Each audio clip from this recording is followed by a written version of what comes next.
communauté.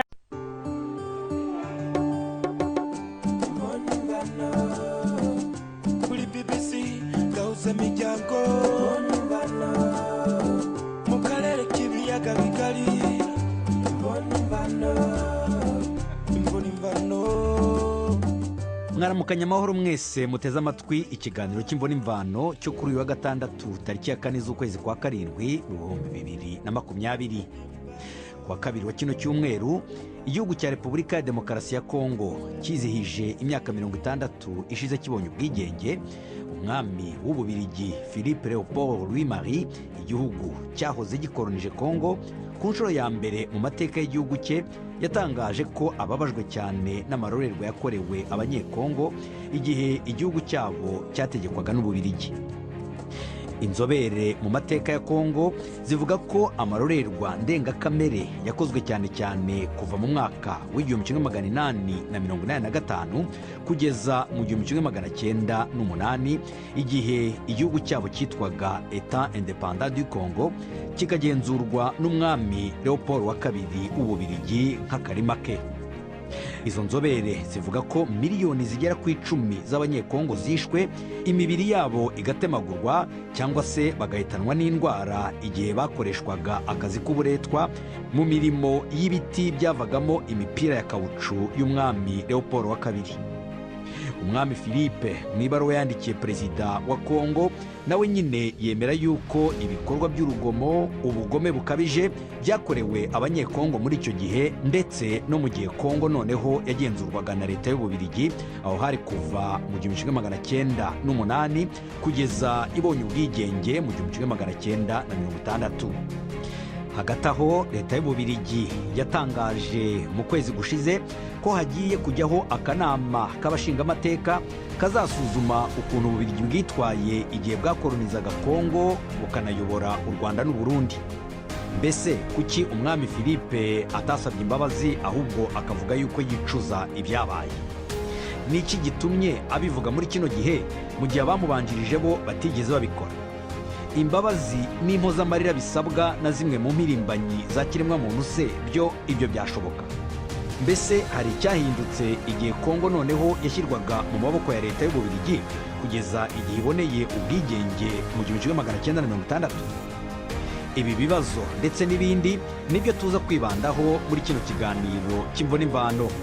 Abatumire bacu ni Muzuri Samson, Umunyekongo wize iby'amateka akaba atuye mu Bubiligi; Gaston Rwasamanzi, Umunyekongo nawe utuye muri Congo Brazzaville akaba ari impuguke mu by'amateka y'akarere k'ibiyaga bigari, yanabaye umwe mu bari bafite imyanya yo hejuru ku butegetsi bwa Mobutu. Turi kumwe kandi na Emeline Uwizeyimana, umushakashatsi muri kaminuza Libre de Belgique akaba n'umwe mu nzobere 5 zakoze ubushakashatsi ku nzu ndangamurage y'ubukoloni ku Rwanda, Uburundi na Repubulika ya Demokarasi ya Kongo iri mu nkengero z'umurwa mukuru wa Bruxelles mu Bubiligi, inzu yasubiwemo umwaka w'2018 kubera cyane cyane Abanyekongo batumvikanaga n'abayubatse ku mateka yagaragazaga. Nawe atuye mu gihugu cy'Ububiligi. Iki kiganiro mwagiteguriwe kandi murakigezwaho na Ferenga Kwaya. Samirana radio yacu dukunda cyane, BBC Gahuza miryango. Mbere yo kujya ku batumire bacu, reka mbanze mbumvishe ibikubiye mu ibaruwa umwami w'Ububiligi Léopold Muri yandikiye umukuru wa Repubulika ya Demokarasi ya Kongo Félix Tshisekedi ku isabukuru y'imyaka 60 Kongo imaze ibonye ubwigenge. Nitabaje mugenzi wanjye Jean-Claude Mwambutsa kugira ngo aridusomere. Kuri isabukuru ya 60 y'ubwigenge bwa Repubulika ya Demokarasi ya Kongo, ndifuza kukugezaho wowe ubwawe ndetse n'abaturage ba Kongo indamukanyo imvuye ku mutima. Iyi sabukuru ni uburyo bwo kongera kubagaragariza ubucuti bukomeye no kwishimira ubufatanye bwimbitse buri hagati y'ibihugu byacu byombi mu nzego zitandukanye, by'umwihariko urwego rw'ubuzima budushishikaje cyane muri iki gihe cy'icyorezo.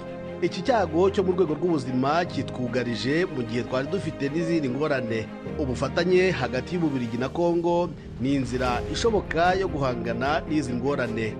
Kuri uyu munsi mukuru w'ubwigenge ndifuza kongera kubagaragariza ko turi kumwe namwe. kugira ngo dushimangire imirunga iduhuje no guteza imbere ubucuti bubyara umusaruro, ni ngombwa ko tuganira ku mateka maremare dusangiye, tuvugisha ukuri kandi twemye. Amateka yacu yaranzwe n'ibikorwa duhuriyeho, ariko nanone arimo n'ibice bibabaje. Hari ibikorwa by'ubugizi bwa nabi n'ibya kinyamaswa byabayeho ubwo Kongo yabonaga ubwigenge. Ibi tukaba tubyibuka twese. Ibihe by'ubukoroni nabyo byaranzwe n'akababaro n'ibikorwa byo gutesha abantu agaciro. Ndifuza kubagaragariza ukwicuza gukomeye kubera ibyo bikomere by'amateka. Ububabare bwabyo uyu munsi bukaba bwenyegezwa n'ivangura rikirangwa mu miryango yacu. Nzakomeza kurwanya ivangura iryo ari ryo ryose rishingiye ku moko. Nshyigikiye umugambi wo gutekereza kuri iki kibazo watangijwe n'inteko ishinga amategeko yacu kugira ngo dusobanukirwe neza ibyabaye kandi dutekane burundu. Ibibazo bihangayikishije isi biradusaba kureba imbere, umwuka w'ubufatanye no kubahana. Urugamba rwo guharanira agaciro ka muntu n'iterambere rirambye ruradusaba guhuza ingufu zacu. Iki nicyo nifuriza ibihugu byacu byombi n'imigabane yacu yombi, Uburayi na Afurika. Babajwe nuko uko ibihe bimeze muri iki gihe bitanyemerera kuza mu gihugu cyanyu cyiza. Nifuza kumenya kurushaho. Ndizera ko mu gihe cya vuba nzabishobora. Mu gusesengura iyi baruwa y'umwami Philippe, reka tubanze turebe muri make uko Kongo yaje guhinduka akarima k'umwami w'Ububiligi Leopold wa kabiri, ari we nyine sekuru w'uyu mwami Philippe. Reka iki kibazo mbanze ngihere kuri Gaston Rwasamanzi. Bwana Rwasamanzi, uyu mwami Leopold wa kabiri ashinjwa gukoresha Abanyekongo ubucakara kugira ngo bamuhingire ibiti bivamo imipira ya kawucu no gucukura amabuye y'agaciro. Ibyo bintu byakorwaga gute? Ibyo bintu uwo mwami Leopold tubanze tuvuge amatwara ye yashakaga byanze bikunze kugira ngo abonere Ububiligi igihugu gishobora gutegeka nk'uko Ubwongereza n'Ubufaransa ndetse n'Ubuportugali byari bifite ibihugu muri Afurika, ndetse n'Ubudage bifite ibihugu muri Afurika n'ahandi hose mu isi nko muri Aziya cyangwa muri biriya bihugu by'Abarabu. Noneho wakavuga ati n'Ububiligi bugomba kugira igihugu hanze bushobora gutegeka bukakivanamo ubukire. Yatangiye kurebera mu Bushinwa bw'icyo gihe, asanga binaniranye, atekereza ubuyapani, asanga binaniranye, areba za Indonesia, asanga Abahorandi barahabatanze. Noneho nibwo ahindukiye yerekeza amaso muri Afurika. Yerekeje amaso muri Afurika kuko Abadage, Abafaransa n'Abongereza byari ibihugu bikomeye kandi bishyamiranye, byari byiganira ibice binini bya Afurika. Barareba ati kiriya gihugu kinini nigishaka kukijyamo twese tuzakirwanira, reka tugihe agahugu gatoya kazakumvira tuzajye twicururizayo ariko gitegekwa na kariya gahugu kadafite imbaraga. Nibwo rero bemeye mu nama yabereye imbere mu 1885 inama yemeje ko igihugu Repubulika Demokarasi du Congo ubu ngubu ibaye igihugu cya Leopold, izina ryitwa ngo Etat Independant du Congo. Ifata izina ritari rikwiriye kuko ni leta yigenze ya Kongo kandi ntiyari yigenze. Noneho Leopold afata igihugu mu ntoki atyo. Agifashe Leopold yari umwami afite amafaranga, ateka mu gato yari afite miliyoni 10 z'amafaranga ya zahabu y'icyo gihe, arayakoresha kugira ngo ashinge imizi y'icyo gihugu gishya ubundi. Hagati aho ngaho Bwana Gaston, hagati aho ngaho mbere y'uko bakegurira umwami, ko yari umwami w'Ububiligi, kuki ari we bagihaye kandi yari afite igihugu ayoboye? Icyatumye bakimuhaye nuko yari afite ambition, imigambi kugira ngo agire nawe igihugu muri Afurika nk'uko Ubufaransa bugifite, nk'uko Ubwongereza bugifite, nk'uko n'agahugu gato nka Portugal kabifite, ngo n'Ububiligi nabwo bugire, cyangwa we Leopold agire ikintu cye kizamuha imbaraga n'ubukire bwinshi. Noneho kuko Ubudage n'Ubufaransa bitumvikanaga n'Ubwongereza nabwo ntibwumvikane, bose baharanira kugira ibihugu muri Afurika, bareba ko icyatuma intambara itavuka hagati yabo, icyo gihugu kiri hagati ya Afurika kizimo amashyamba batazi neza, batazi n'ibirimo, bagiye kariya gahugu k'Ububiligi nta mbaraga gafite, ariko igihe kizatungana icyo gihugu bemeranya ko ibyo bihugu bikomeye byose bizajya bigirira y'ubucuruzi, ko ubwo burenganzira bazaba babufashe, ariko igihugu cyose nuko byatangiye. Nabonaga mu bushakashatsi bakoze bavugaga yuko Kongo impamvu bayitinyaga nk'uriya witwa Morgan Stanley wagendetse no muri mu Burundi, ngo batinyaga kujyayo kubera yuko habaga ibikoko biryana, habaga indwara, hari ibiti byinshi ku buryo byari ishyamba ry'inzitizi, ngo ryo cyatumaga bumva ko bo badashaka kujya muri Kongo. Mu by'ukuri icyo gice cya Afurika cyabaye Kongo bari bakizi nabi cyane. Ahantu hari hazwi ni hariya ku nkombe hafi y'inyanja ya Atlantike, nka za Mboma na Banana muri province y'ubu yitwa Bakongo, niho hari hazwi kuko Abaportugali bari barahagije kandi hari iruhande rw'inkombe.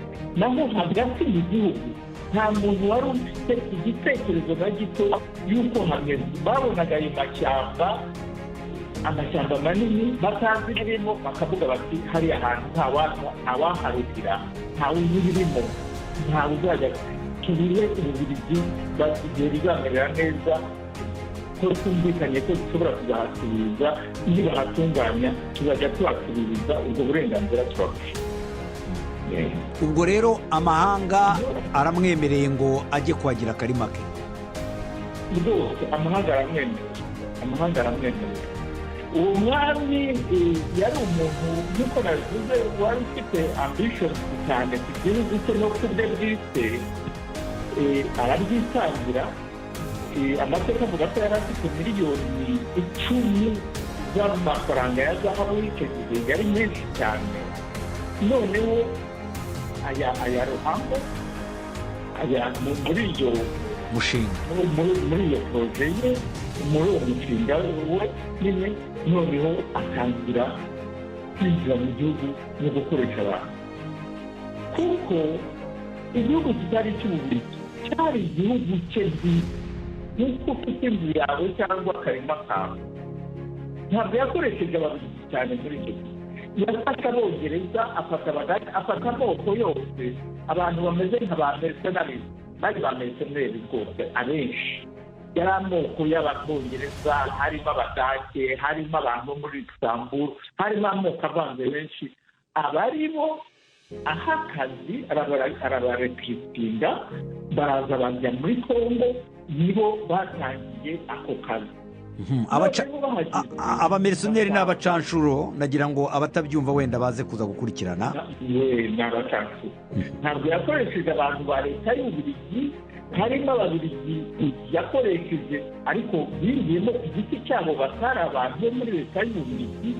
Noneho afata abandi bazungu bo mu bindi bihugu, abariho abazana kugira ngo bashinga imizi y'icyo gihugu n'uwo mushinga agiye gukora. Noneho bagezemo, kuko basitamenye aribo bari baratangiye, basanga hashobora kubona za kawucu imipira, bikora imipira y'imodoka na za plastique. Basanga hari n'inzovu nyinshi cyane. Icyo gihe amahembe y'inzovu yari afite agaciro kanini cyane. Noneho akazi akayobora muri ibyo bya kawucu nyine byo gusoroma kawucu no guhiga amahembe no guhiga inzovu kugira ngo babone amahembe yabo. Muri ubwo buryo rero ubutaka bwari ubw'abirabura aramufata kose. Abirabura bari batuye aho ngaho baba bacakara, ashyiraho ingabo zitwa force publique, ni nazo zakomeje n'aho ibereye koroni. Iyo force publique yategekwaga n'abazungu, ariko abenshi babasoda bo hasi bari abirabura. N'abirabura bari barafatiye igihe barwanaga n'Abarabu, abandi nabo bafataga nyine kubera babereka ibiryo byiza, babereka utuntu tw'Iburaya twiza tugize, bakabarekinga bakiziramo. Noneho bakora iyo force civile itegekwa n'abo bazungu kandi amateka avuga ko bari abantu babi cyane. ubwo abo birabura utubwiye abo birabura utubwiye ubwo ngubwo bari abanyekongo cyangwa yari muri Afurika yose? Bari abanyekongo babafataga mu moko yose ya Kongo aho bageze, bakabigisha bakabashyiramo ideologi yabo, ibitekerezo byabo ko bagomba gufata abandi birabura n'akazi bagomba gukora. Abatunga abantu 10 bakazana kilo 20 za kawutu, bakuzibo ijana, hari nabo batemaga amaboko iko bakazana ikawutu bakasoromye ikawutu ihagije. Noneho abo iyo force civile yategekwaga n'abazungu, ariko abasirikare bo hasi barabiramo. Noneho ikintu bashyizeho nuko bambuye ubutaka birabura, babagira abakozi mu butaka bwabo, babagira abacakara. Umuntu yagombaga gusoroma iyo kawutu akazana ibiro bimushingiwe, akabigezaho, yakubitwaga ibiboko, byakabya bamucaga ikiganza. Noneho iyo force civile akazi kayo yagendaga ikareba abakuru b'imiryango twita chef traditionnel mu Gifaransa, bakabatera ubwoba bati mugomba kuduha abakozi. Abo bakuru b'imiryango bakajya mu baturage babo bati mutanga abakozi, bakabatanga bakabakoresha. Noneho akababaro kaza kuba kenshi ku buryo abantu bageze aho banga no kumvira abo bakuru b'imiryango yabo, baranga rwose. Maze babasoda bakoze noneho bakajya mu cyaro bagafata abantu ku kingufu bakabazana kugira ngo bagatoroka, bagafata abagore n'abana babashyira ahantu mu makambi babafungiye. Umugabo agashobora kubona abana be n'umuryango we ari uko yujuje ibiro runaka byakawubwira bingana, cyane yarwana cyangwa yananiza adashobora kugira icyo yigezaho. Amateka avuga ko banabicaga kugira ngo bitaba ngombwa kubavura cyangwa kubaha ibyo kurya. Urumva rero ko abantu bahashize bikwira hose, abantu barakora, abantu barashira. Mbese hari n'amoko yagerageje kwirwanaho, abantu bitwa abagora, abantu bitwa bambuza, abantu bitwa basanga n'abayaka bararwana ariko baraneshwa, abazungu bari bafite imbunda. Noneho iyo systeme navuze nyine y'ubucakara ikwira hose. Noneho muri icyo gihe turareba abongereza nabo ko bari cyari gikomeye cyane, ari nacyo cya mbere ku isi, bashakaga hariya muri Gatanga kugerayo. Noneho kugira ngo icyo gitekerezo cyabo gifate imizi, babwira abantu babo baneka Leopold n'abakozi be no ku isi bikorwa muri leta igenzera Kongo, batangira kwandika ko baca ibiganza by'abantu, bafata abantu nabi, babicisha indwara, babicisha agahato, ndetse babakorerwa amarorerwa ndengakamere. Nabonye ikinyamakuru cyitwa The Speaker aricyo cyatangiye kubyandika.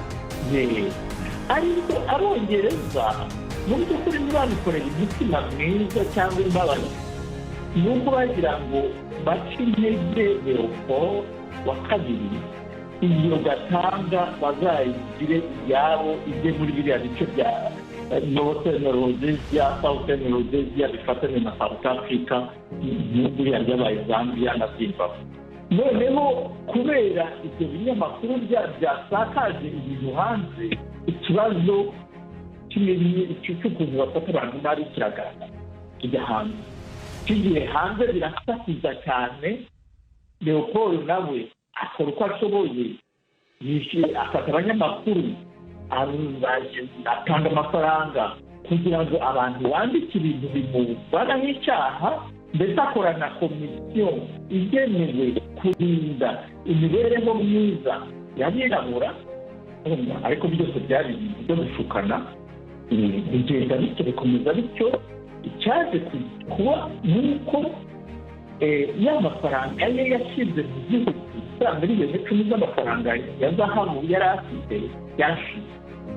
Ashize leta y'Ububiligi yemera kumuguriza amafaranga y'abantu. Mbere yuko tujya aho ngaho leta y'Ububiligi iza kuza noneho kumuguriza amafaranga, reka tubanze dusobanurwe neza. Ese muri ibyo bikorwa byakorwaga utubwiye ibintu bibi gusa byakorwaga, kandi utubwiye ko byakorwaga ku butaka bwose bwa Kongo y'ubu ngubu. Ubwo muri icyo gihe nta bintu na bimwe byiza yajyaga akora nko kubaka imihanda, kubaka amashuri, ibintu nk'ibyo ngibyo? Ibyo nabikubwira. Yakoze ibikorwa bigaragara rwose, ibyo ntawabihakana. Yubatse inzira ya gari ya moshi, yazanye ubuhinzi, ariko ubuhinzi butari ibihingwa bitunga abaturage, ariko ubuhinzi buzana ibintu bijya hanze. Yacukuje za mili, yafunguriye inzira amato ava LEOPOLD yari yabayikisha kuzagira za Gisangani. Hari amavuriro yubatse, ndetse hari n'amashuri mato yubatse. Hari ibintu by'amajyambere kuko yakoze, ntawabihakana. Yubaka n'umujyi wa LEOPOLD, ariyo Kinshasa y'ubu, yubaka n'umujyi wa Samrezili, ariyo Gisangani. Impande y'iyo mibereho n'ibyo bikorwa bibi yagiriye abenegihugu, hari akazi kakozwe kagaragara, ariko no kugakora nyine kugira ngo ibyo bikorwa kari akazi k'agahato, abantu barikoreraga hato, abantu barabakazi. Hanyuma reka mbaze Emeline Uwizeyimana. Ndibuka umwaka ushize igihe nazaga mukantambagiza muri iriya nzu ndangamurage iri Itevirne, mwangaragarije ibintu byari biri muri iriya nzu. Ndibukamo akantu kamwe mwansobanuriye kavugaga abantu b'Abanyekongo bagera kuri 267 bafashwe bazanwa mu Bubiligi, noneho bakerekanwa nk'aho ari nk'inyamaswa ziri muri bya bintu twakwita z'ubu ngubu. Ibyo ngibyo ushobora kudusobanurira byari mu uhe mwaka icyo gihe abo Banyekongo bavaga aho ngaho? Bari abo ngabo bo mu bucakara b'icyo gihe? Ibyo bikorwa niba nibuka neza ndumva byarakozwe mu gihe cy'imurikagurisha mpuzamahanga. Ntabwo umwaka ndimo kuza neza mu mutwe wanjye, ariko byakozwe icyo gihe. Bavanwa muri Kongo icyo gihe, bazanwa mu Bubiligi, bajyanwa mu bukonje, bafatwa nabi, bamwe benshi bahasiga ubuzima. Mu by'ukuri iyo turebye no muri iki gihe dusanga kuva igihe cy'ubukoloni kugeza muri iyi minsi ya none, uko umunyafurika yafatwaga kuva icyo gihe kugeza na n'ubu, bamwe ntabwo imyumvire yabo yigeze ihinduka cyane. Niyo mpamvu abanyafurika muri iki gihugu, mu gihugu cy'Ububiligi n'ahantu hose mu isi, duhereye ku byabereye muri Amerika mu kwezi gushize, baracyakurikiranwa n'ibintu by'irondaruhu. Ubwo urashaka kuvuga uriya ko bifitanye isano, ndashaka kuvuga George Floyd wishwe. Ko bifitanye isano, ko ibyakozwe mu gihe cy'ubukoloni ko byagiye bikurikirana umunyafurika hirya no hino ku isi kugeza na n'uyu munsi. Hanyuma mbere y'uko tujya kuri ibi wenda by'ubu ngubu, ariko muri icyo gihe hari icyo wakongerera ku byo Rwasamanzi atugejejeho, kuko wakoze ubucukumbuzi kureba cyane ibyo bikorwa byakozwe icyo gihe? Hari ikindi wamwongereraho cyaba cyarakozwe iki gihe Leopold wa kabiri yari afite Kongo nk'ubutaka bwe? Ikintu nakongeraho ni kimwe mu bintu byatumye umwami Leopold ahabwa Kongo, nuko mu bantu yashoboraga gukoresha ikiriya gihe hari harimo uriya mu explorateur Henri Morton Stanley. Yari ari mu bantu Leopold yagombaga gukoresha, kandi yari yatanze amakuru yizewe nk'umuntu wari umaze gukora urugendo muri Afurika. Yatanze n'impapuro zigaragaza neza Kongo, bigatuma umwami Leopold yumva ko we afite ubumenyi, afite n'ubizi cyane kuruta. Yari afite amafaranga yo kwikoresha, ariko yari afite n'umuntu wizewe uyizi neza, bituma bimwongerera imbaraga mu gusaba no guhabwa Kongo. Hari n'ubushakashatsi buvuga yuko ariko nubwo yashoye nk'uko Rwasamanzi yatubwiraga, nubwo yashoye miliyoni 10 icyo gihe z'amadolari, ariko ko yaje kunguka amafaranga twavuga y'iki gihe agera kuri biliyoni imwe cyangwa se miliyaridi imwe, icyo gihe yari amafaranga menshi cyane. mu by'ukuri ibyo yungutse ni byinshi cyane kubera yuko tuvuze nko kuri icyo gihe igihe Ububiligi bwakolonizaga Kongo bwahindutse igihugu cya mbere gikize ku isi. sinzi uko nabivuga, bavuga puissance mondiale. ni ibintu byabaye icyo gihe gusa kugeza bitari byongera. ibyo byose ni umutungo wari uvuye muri Kongo. usibye n'ibyo kandi Leopold yitwazaga yuko guteza imbere Abanyekongo no guteza imbere igihugu. mu by'ukuri ntabwo ariko byagenze. inyungu ya mbere yabaye ubucuruzi kuruta uko guteza imbere abaturage. uretse no guteza imbere ariko yavuga ko abazaniye n'ivugabutumwa. ariko abo yakoreshaga mu ivugabutumwa ndetse yitabaje abavugabutumwa, yitabaza amabanki, yitabaza amasosiyete atandukanye. abo bose agenda bagabanya intara zo muri Kongo, buri wese akagira igice akoreramo bakamuha inyungu bavanyemo. mu by'ukuri nk'uko mwabivuze ko ibyari akarima byahindutse ubucuruzi. rero ntago inyungu ni nyinshi cyane. hano mu Bubiligi dufite ibintu byinshi cyane, ibintu byinshi byavuye muri Kongo muri icyo gihe kugeza na n'ubu ngubu. dufite abantu benshi bakize, imiryango ikize yakize kuva icyo gihe cy'ubukoloni. hanyuma se yaje kurekura gute aka karima ke akagahereza leta y'Ububiligi? ako karima ke yaje kukarekura kubera yuko hari abirabura bo muri Amerika baje muri Kongo. bari baje hari niba ari mu ngendo shuri sinzi, ariko bari bahafite igihe cy'amezi 6. noneho bandika ibyo babonye birimo kuhakorerwa, bituma bavuye muri Kongo igihe cyabo bari bahafite kirangiye babitangariza isi. bituma rero ibihugu hirya no hino n'abantu ndetse n'abaturage b'iki gihugu cy'Ububiligi batangira kumenya ibirimo gukorerwa muri Kongo, kuko mbere nta makuru bari babifiteho. byaravugwaga ariko kuba bo bari bahaciye baranditse bakavuga bati ibikorerwa muri Kongo birenze muntu, byatumye bimenyekana. bituma batangira gushyira igitutu kuri Leopold. noneho nyuma habaho enquête, ubushakashatsi, habaho komisiyo y'ubushakashatsi ku rwego mpuzamahanga, bituma aza kwegurira ako karima ke igihugu cy'Ububiligi. ngira ngo iyo komisiyo cyangwa se ako kanama kari kayobowe na John Harris n'umugore we Alice Harris bazanye ndetse n'amafoto agaragaza yuko ibyo Leopold wa kabiri aregwa ari byo kandi birenze urugero mu by'ukuri kuruta ibyo we yavugaga. iyo komisiyo yerekanye rwose ko ibibera muri Kongo birenze urugero, biteye ubwoba. noneho bamwotsa igitutu, bituma yegurira ako karima ke igihugu cy'Ububiligi. hanyuma se ubu leta y'Ububiligi yo yabyakiriye gute? yaba yarishimiye gufata uwo murage cyangwa harimo ikintu cy'urukozasoni nacyo? nubwo urwo ruhande icyo kibazo ntagikozeho ubushakashatsi bwimbitse, ariko muri rusange twavuga yuko yishimiye kugira igihugu gikize nka Kongo, yari igiye kukivanamo inyungu. kandi ibindi bihugu byose byo mu mwaka gace mu Burayi byari bifite ibihugu bikoloniza. ku ruhande rumwe birumvikana yuko yari yishimiye kugira aho ikura ressources naturelles, birumvikana ko ubutunzi bwo munsi y'ubutaka.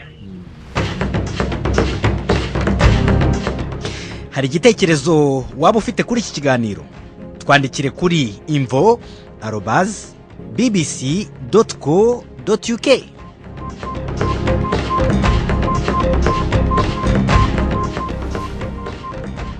yego, ahubwo hari mu 1908. reka wenda iki kibazo nkibaze Muzuri Samson. Muzuri, uyu mwami benshi bavuga yuko ngo yakoze amabi muri Kongo, ariko Ababiligi bo baba bamufata bate? kuko muri icyo gihugu cyo mu Bubiligi hari ibintu by'ibibumbano byinshi byagiye bimukorerwa ahantu henshi hatandukanye. ngira ngo ni nabyo turi buze kuza kuvugaho byasenywe muri iki gihe, igihe hatangira kuba ububyutse bw'abirabura muri Amerika. ndatangira kuri ukuntu baremye Kongo kugira ngo nseruke kuri icyo kibazo. Kongo yaremwe n'abantu batandukanye. n'Ububiligi nabwo niko bwaremwe. Ububiligi bwaremwe n'ibihugu bikomeye by'Abanyaburayi babaga mu ntambara, bahitamo gukora akantu kabaciye hagati kugira ngo badahuza imipaka yabo bikababuza intambara. Kongo iriya yaremwe nayo muri ubwo buryo, ibyo bihugu bikomeye bumva ko batagomba kugira intambara muri bo, bayiremera hagati y'Abafaransa, y'Abadage n'Abongereza, ntibaba bakirwanya. Nicyo cyerekana uko Kongo n'ubu bimeze, ko ari ikintu amahanga ahuriyemo, bituma Kongo itaba nk'igihugu kimeze nk'ibindi ku isi, nk'igihugu netre, igihugu kidafite kitagomba kujya mu ntambara, ikintu kirahuza. Ngarutse kuri ikibazo warubaje cy'umwami Leopold hano mu Bubiligi, bamufata nk'umudiktateri. Ububiligi nicyo gihugu demokratike cyabayeho hano mu Burayi bwose, mbere y'Ubufaransa, mbere y'ibihugu byinshi by'Abanyaburayi. Ubwo umudiktateri ni ukuvuga utekesha igitugu, n'umunyagitugu, yaranabasuzugura akabatuka, ni Umudage. Ababiligi n'amoko atandukanye, ni abantu bari bakennye cyane, yemera kubategeka muri izo nyine mpamvu zaba ibyo bihugu byashatse kuremamo ako kantu igihugu gishya, kugira ngo bahagarike intambara bagiranaga muri bo. Uwo mwami wa ise, kuva kuri ise wa Leopold, ariwe Leopold I, n'umuhungu we niwe yari mukuru deja, yari umwana mukuru iki gihe bazana na se bava mu Budage, ariko bakuriye ku ngoma y'Abongereza, ni babyara babo. Agezemo hano yasuzuguye Ababiligi, afite n'ibitekerezo bishya, aja muri Kongo iyo abona nk'amafaranga, abubakira imihanda, abubakira ibitaro, abubakira ibintu byose biri aha mu Bubiligi, niba byubatse. None ibyo ni byatumye bamukunda? N'ubu baramwangaga ko yabakoreshaga guhato, akanabatuka akabagirira nabi. None kuki bamwubakiye ibyo bibumbe byose hirya no hino? Iyo ni leta bwari ubutegetsi bwe, n'ubwe nibwo bukomokamo, ubu bafite ubu ni leta ikomoka ku byo yakoze. Baramwemera, bamushyira aho ngaho ko ari umwami w'igitangaza, ariko mu baturage bamwaka. Hanyuma se hari n'umufurama, hari n'umuburugumesitiri wigeze mu myaka ishize, ko Ababiligi iteka buri mwaka iyo bavuze Kongo bibukana bavuga Kongo ibyo yakoze muri Kongo, kubera ko ni ibintu bazi bose. Ni urupfu rwa Lumumba, hari umugomesitiri wo mu bafarama waciye ukuboko kw'icya kibumbano cya Leopold, barongera bayisubizaho mu myaka ishize, avuga ko uyu mwami bose ibyo yakoze muri Kongo nibyo yakoraga, nabi zo kubakoresha. Ibi zakozwe n'Ababiligi, ni imbaraga zabo zo maboko yabo. Hanyuma se icyo nari ngiye kubaza, icyo gihe guhera mu mwaka w'1908 aho amaze kwegurira Kongo leta y'Ububiligi, leta y'Ububiligi yo yakomeje ibyo bikorwa Leopold wa kabiri yakoraga muri Kongo, cyangwa ibintu byarahindutse? Twavuga ko byahindutse. Leopold nta administration yagiraga muri Kongo, yajyanwemo n'inyungu, yakundaga amafaranga, n'iyo kaucu ntiyahembaga. Abantu bakoraga ku gahato, bagakorera ku buntu, bari bumvikanye n'abandi bakoroni bose abo ngabo baremye Kongo ko bazakorera mu ubucuruzi nuko uhemba abandi bakoze, abo basoroma kaucu ntibahembwaga. Ahanini niyo nyungu Leopold yakuye mu nini, ntabwo yishyuraga ibyo yavanagamo. Hanyuma ubu rero noneho ubukoroni butangiye guhera mu 1908, nyuma yo guhaje gushyiramo amafaranga, Ababiligi bagezemo bashyiramo commerce cyangwa se ubucuruzi busanzwe, abaribyo bakora.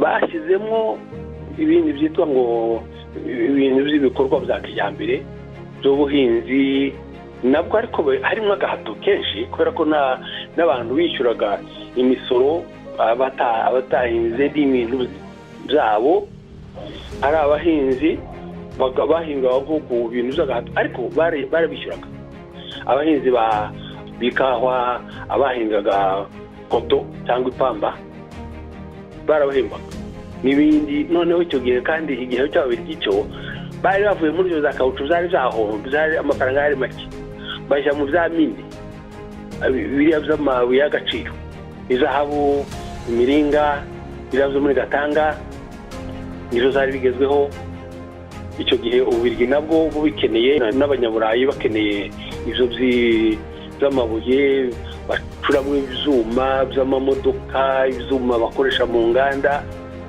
nimwo ababirigi bagiye ariko mu bibazo by'abaturage bakomeje gusa n'abashyiramo ubutegetsi bwa leta mu gihugu cyose. icyo gihe se abantu bahagaritswe kwicwa kuko sinzi niba mu bushakashatsi waba warakoze nawe wemeranya n'ibi ngibi bavuga yuko ku gihe cya Leopold wa kabiri hishwe abanyekongo bagera kuri miliyoni 10 bakavuga ko icyo gihe byari bigeze hafi 70% by'abanyekongo bose. Umva rero nta bushakashatsi nzi neza ariko ni ibintu zo enquête démographique kuva kera ariko kubera ko ni ibintu bagiye bandika n'ubu babisubiyemo ejo bundi mu maradiyo n'ahandi hose bavuga ko muri ako gace n'agace ka Equateur mu burengerazuba bwa Kongo naho byabereye cyane. Muri ako gace ahari abamisiyoneri cyangwa se ababiha Imana bari bahatuye b'Abongereza n'abo ngabo b'Abongereza bakoze abajournaliste no concile umwongereza wakozemo enquête abaturage barasanzwe nk'ibihumbi 50 wasangaga hasigaye abantu 500 basanze ako gace kose nta bantu bakirimo bakavuga ko hari abahunze bajya muri Congo Brazzaville ariko abandi bakavuga ko hari abapfuye benshi bakishwa n'indwara bakishwa n'ubuzima bubi mu buryo rero ako gace kose wasangaga nta bantu bagatuyemo kandi abazungu bageramo hari hatuye hari abantu benshi cyane.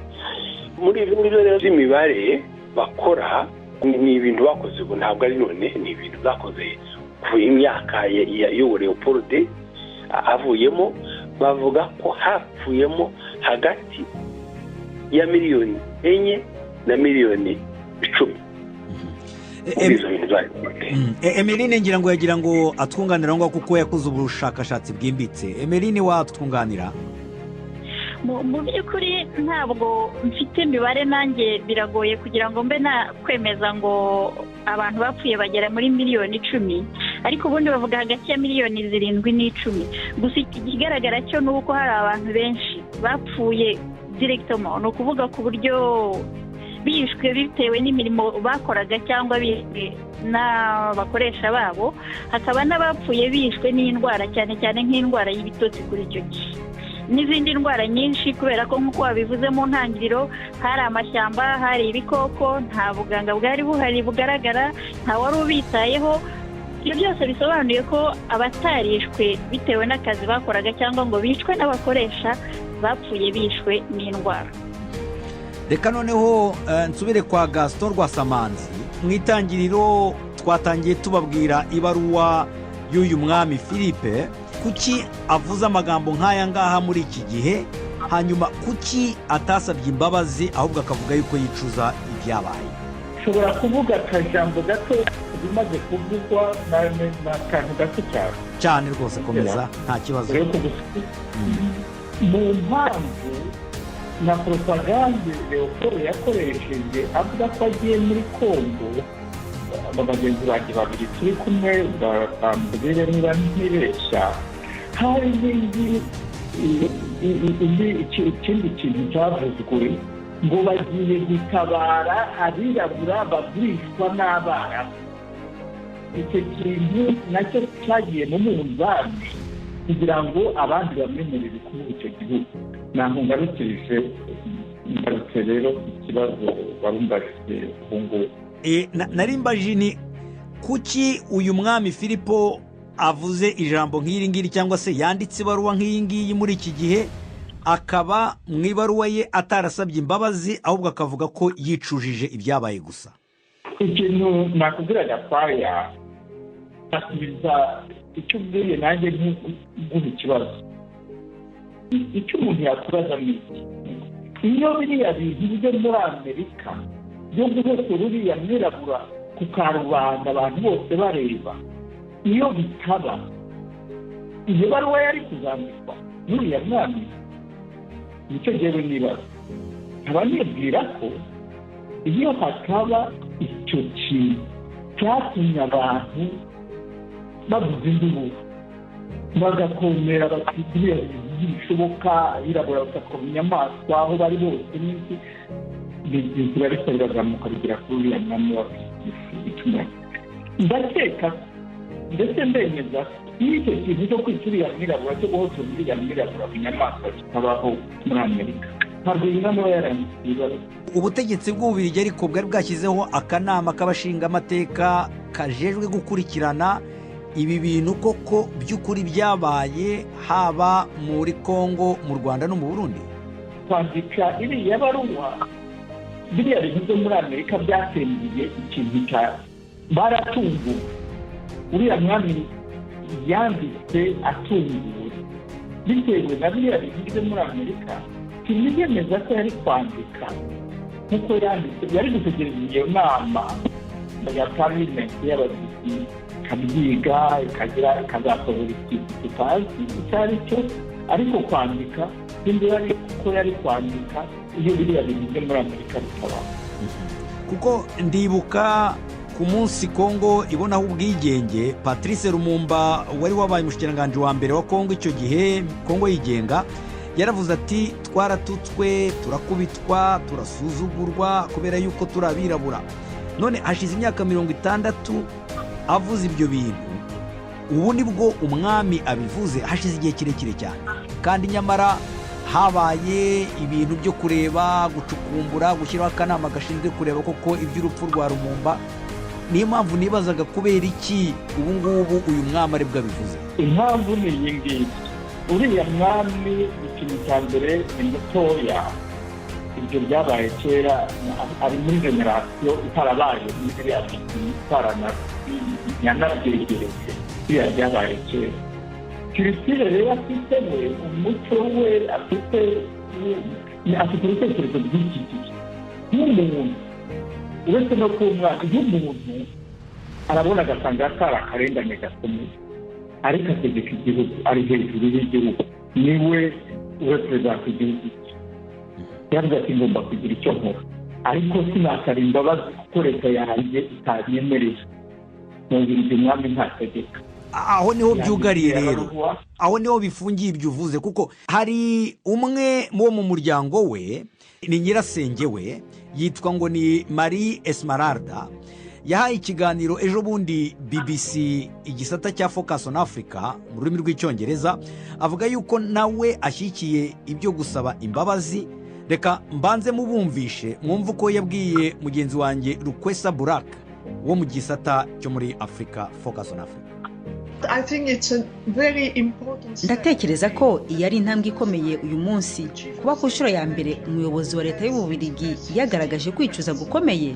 Yego ntibihagije ndibaza ko tugomba no gusaba imbabazi ariko twizeye ko ibyo bizakurikirwa n'icyemezo cya leta. Uratekereza ko ibyo bizaba ko guverinoma izabikora? Ndibaza ko bizaba kubera ko ubushake burahari mu by'ukuri kandi kubera amarangamutima yaranze urupfu rwa George Floyd hari byinshi byabaye. Urabizi ibishushanyo byaramenaguwe ibi bikaba ari kimwe mu bimenyetso ariko ntibihagije. Twifuza ko aka kanama k'ukuri n'ubwiyunge katowe n'inteko ishinga amategeko y'Ububiligi kakaba kazatangira imirimo yako mu kwezi kwa 9 kugira ngo gasesengure byimazeyo amateka binyuze mu kuri mu kwitandukanya n'ibinyoma byose imyumvire itariyo ndetse n'ukuri kwirengagijwe kugira ngo urubyiruko rwa none rumenye neza ibyabaye kuko ibi ntibyigeze na rimwe byigishwa mu mashuri yacu ariko ubu bizajya muri gahunda y'amasomo atangwa. And that will now be part of the curriculum. Your Highness, you mentioned there wavuze ku bijyanye n'ukuri ndetse n'ubwiyunge. Abantu benshi batekereza ko hazabaho kwishyura indishyi z'akababaro.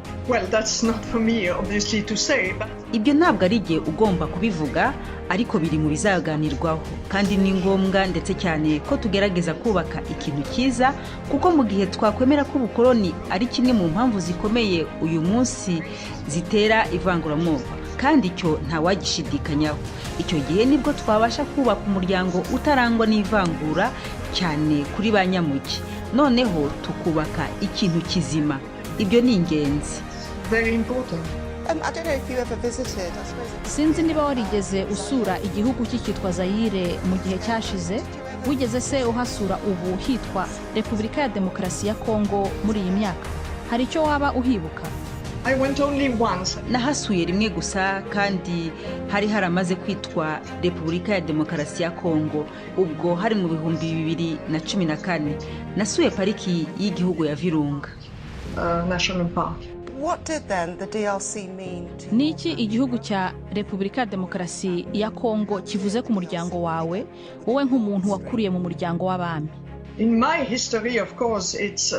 Mu mateka yanjye birumvikana ni byinshi byo kwibuka, ndetse birababaje, kuko aya mateka yamye buri gihe ari umurage mubi cyane, kandi kuri jye ibyo ni ingenzi cyane, ndetse ndatekereza ko ibyo umwami yakoze uyu munsi nk'uko nabivuze ni intambwe ya mbere, ariko y'ingenzi cyane, kuko amateka y'uyu muryango mu by'ukuri afitanye isano n'amateka y'Ububiligi ndetse n'aya Repubulika ya Demokarasi ya Kongo.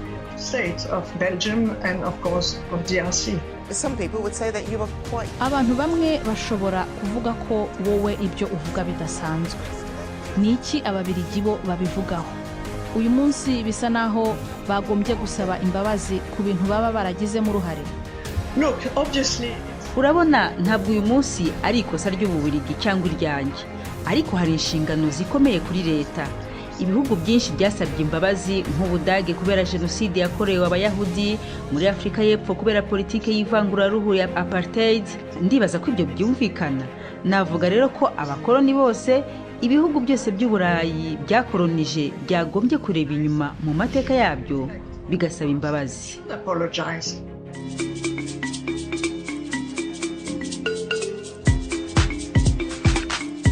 BBC Gahuza miryango yabateguriye uburyo bwo gupakurura ibiganiro vyayo mukabibika muri telefone ngendanwa zanyu canke computer, mukaza kuvyumviriza igihe cyose mubishakiye. Ibiganiro bya BBC Gahuza miryango mukunda nk'amakuru, imvo n'imvano, urunana, ikiganiro cy'abagore cyangwa abaza muganga, ubu biraboneka kuri podcast. Ja ku rubuga rwa BBC Gahuza miryango ariko bbcgahuza.com urondore ahari podcast. Amakuru yose y'uburyo podcast ikora n'ukuntu wayishyira muri telefone yawe byose urabisangayo. Pakurura ikiganiro ukunda canke amakuru, wumvirize uko ushaka aho uri hose, ntusubire gucikwa na kimwe. Taramana ibiganiro bya BBC Gahuza miryango kuri podcast.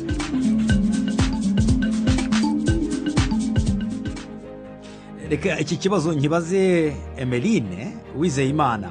Uretse Marie Esmeralde na zimwe mu mirimbanyi z'ikiremwa muntu muri Kongo ndetse n'abanyapolitike nka Lambert Mende wigeze kuba umuvugizi wa leta ku gihe cya President Joseph Kabila, bavuga yuko ngo bagendera ku murongo wa Rumumba, bavuga yuko biriya umwami Philippe yavuze bidahagije, ko bagomba gusaba imbabazi igihugu cyabo cya Kongo kandi bagatanga indishyi z'akababaro. Mubona ibyo bishoboka? Reka mbanza nsubira inyuma ho gatoya. Ndashaka kuvuga ko ibyo umwami Philippe yakoze byagize imbarutso, kubera ko gusaba ko habaho imbabazi ntabwo ari iby'ubu ngubu, ni ibintu bimaze imyaka, myinshi. Amwe mu mashyirahamwe y'Abanyekongo n'Abanyafurika, cyane cyane ndavuga yo twakoranye hariya mu ihindagurika ry'inzu ndangamurage ya Tervirene biboneye, twabikozeho, twabivuzeho, twakoranye nabo nakwita abantu b'abakoloni babo ku gihe cya kera bakuze cyangwa bo mu miryango yabo.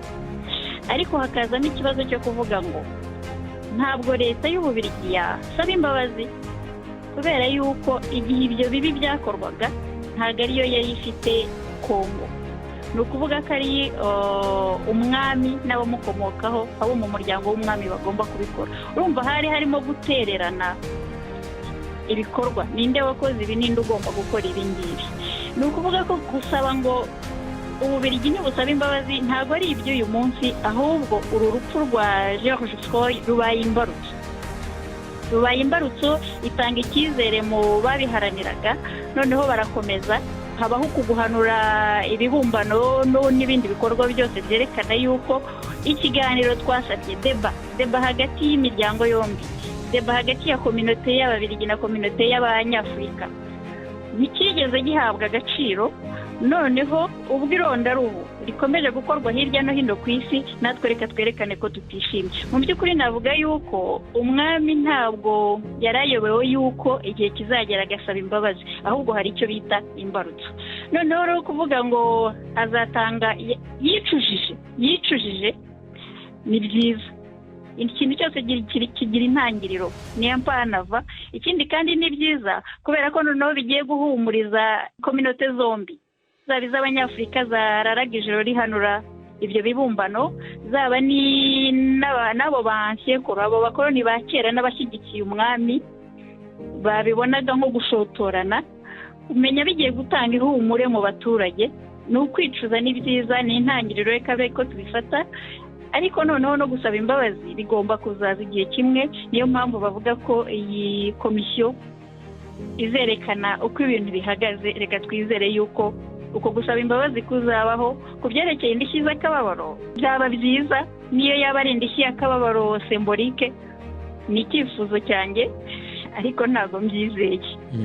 Abanyamakuru babajije umushikiranganji wa mbere w'Ububirigi Sophie Wilmès, nawe nyine wavugaga ko ashyigikiye ibyo umwami yavuze, bamubajije ibyerekeranye no gusaba imbabazi. Hari abantu bambwiraga bati impamvu umwami atagiyeho ngo ahite asaba imbabazi ni uko hari intambwe zigomba guterwa, hari ako kanama k'abashingamateka kagomba kubanza gakora iperereza, kamara gukora iperereza ku bintu bifatika, noneho leta igafata icyemezo, leta akaba ariyo izajya gusaba imbabazi.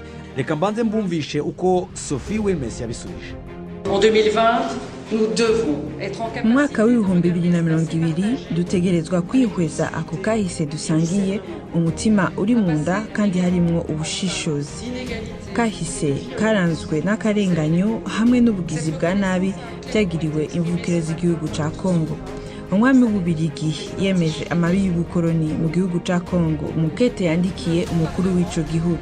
Inama nshingamateka yemeje rero gutangura igikorwa c'ubushakashatsi kugira ukuri kuvyabaye ku ntwaro y'igikoloni kumenyekane. Ico gikorwa rero kizokorwa neza, bisigura ko dukwiye gufata umwanya. Ibizova muri ico gikorwa bizodufasha kubona ibyo twigiye mu vyahabaye. Nécessaire, pas avant.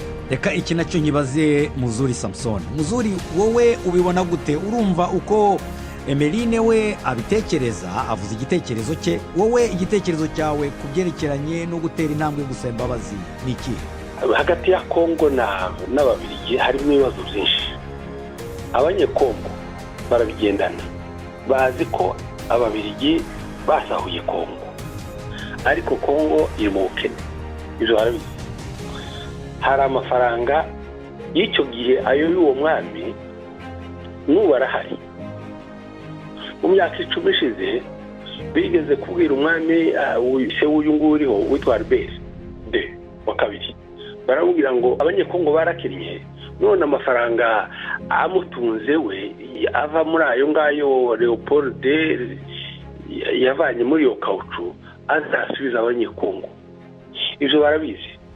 Hari amafaranga menshi nayo y'amabuye y'agaciro Ababiligi batwaye muri 60-62 imyaka 2. Ayo mafaranga ndi yasuye muri Kongo. Bavyita contentieux, bavyita ko hari ikintu cy'urubanza rurimo hagati ya Kongo n'Ububirigi. Hari ibintu nk'ibyo biri muri musée de Teville n'ejo n'ubusavuga ngo bazabisubiza. Abanyekongo bo babize Kinshasa ni yanzu ndangamuco.